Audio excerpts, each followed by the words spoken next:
اللہ تعالیٰ نے رمضان میں زوجہ کے قریب جانے سے صحابہ کو منع کیا تھا. بڑا دلچسپ واقعہ ہے.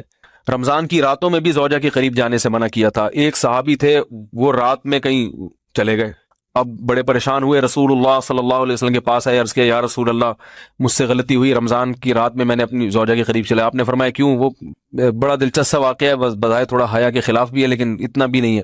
وہ کہہ رہے میری زوجہ کہیں پانی بھرنے کے لیے جا رہی تھی، ان کی پنڈلی کھلی تو میری نظر بیوی کی پنڈلی پر پڑی اور میں بس پاگل ہو گیا بیوی کے عشق میں. میں یہ اس لیے بیان کر رہا ہوں کہ جو لوگ نظر کی حفاظت کرتے ہیں وہ بیوی کے عشق میں پاگل ہوتے ہیں.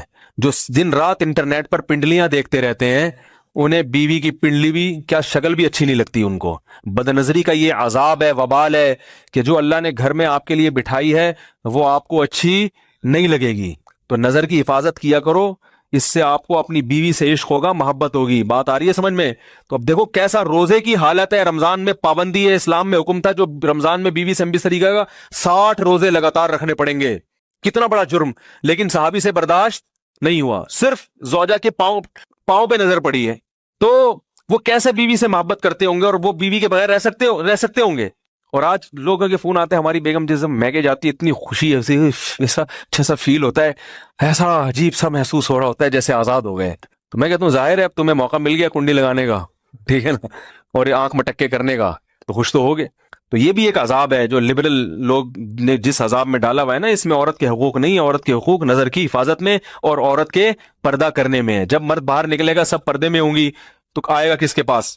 بیگم کے پاس ہی آئے گا. تو اتنے منہ کالا کرنے کے راستے کھول دیے ہیں تو ظاہر ہے پھر کامیاب ازدواجی زندگی نہیں ہوتی. تو نبی کے پاس آئے، عرض کیا یا رسول اللہ میں برداشت نہیں کر پایا. تو آپ مسکرا دیے. تو وہ نبی کے پاس گئے، یا رسول اللہ ایسے ہوا، مجھ سے غلطی ہو گئی. تو آپ نے فرمایا کیوں؟ فرمایا ایسا ہو گیا تھا. تو آپ صلی اللہ علیہ وسلم نے فرمایا 60 روزے رکھو لگاتار. انہوں نے فرمایا ایک کی طاقت نہیں ہے، اس میں یہ ہو گیا 60 کیسے رکھوں گا، نہیں ہے طاقت 60. آپ نے فرمایا ٹھیک ہے پھر 60 غریبوں کو 2 ٹائم کا کھانا کھلاؤ. فرمایا اس کی بھی طاقت بولو بھائی نہیں ہے. اتنے میں ایک صحابی لائے کوئی چیز صدقہ کرنے کے لیے. تو آپ نے فرمایا چلو اصل حکم تو یہی ہے کہ 60 روزے یا پھر 60 غریبوں کو کھانا، وہ نہیں تو چلو فی الحال ان کو تنبیہ کے لیے کچھ ان سے صدقہ کروا لیتا ہوں. فرمایا چلو یہ فلاں خیرات کی ایک چیز لے کر آئے ہیں، تم یہ لے کے غریبوں میں بانٹ دو. انہوں نے فرمایا مجھ سے زیادہ غریب پورے مدینہ میں بھائی کوئی بھی نہیں. آپ صلی اللہ علیہ وسلم مسکرانے لگے، فرمایا جاؤ کھاؤ اور بچوں کو کھلاؤ. اور بھائی غلطی بھی ہوئی اور گھر میں راشن بھی آ گیا.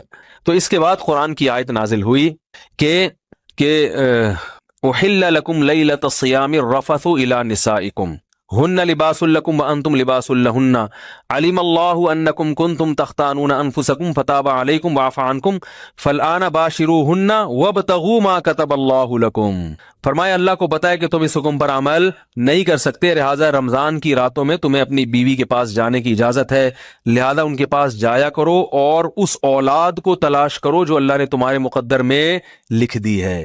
قرآن جہاں بھی بیوی سے ریلیشن قائم کرنے کی بات کرتا ہے اولاد کا ذکر لازمی کرتا ہے، یعنی تلاش کرو اس اولاد کو جو اللہ نے تمہارے لیے لکھ دی ہے. ما کتب اللہ لکم، ما کتب اللہ علیکم نہیں ہے. علا کا مطلب تمہارے خلاف، لکم کا مطلب تمہارے فائدے کے لیے. لام عربی میں نفع کے لیے آتا ہے، علا عربی میں ضرر اور نقصان کے لیے آتا ہے. فرمایا یہ نہیں کہ اس اولاد کو تلاش کرو جو بطور پینلٹی کے اللہ نے تمہارے متھے لگا دی ہے، جو اللہ نے تمہارے فائدے کے لیے لکھ دی ہے. اس سے پتہ چلتا ہے اسلام اولاد کی کثرت پہ کس قدر حریص ہے. بات آ رہی ہے اور بھی اس بارے میں آیتیں ہیں قرآن مجید کی، مگر میں اب زیادہ تفصیل میں نہیں جاؤں گا. کچھ آیتیں رہ گئی ہیں، کچھ احادیث رہ گئی ہیں، تو وہ انشاءاللہ پھر اگلے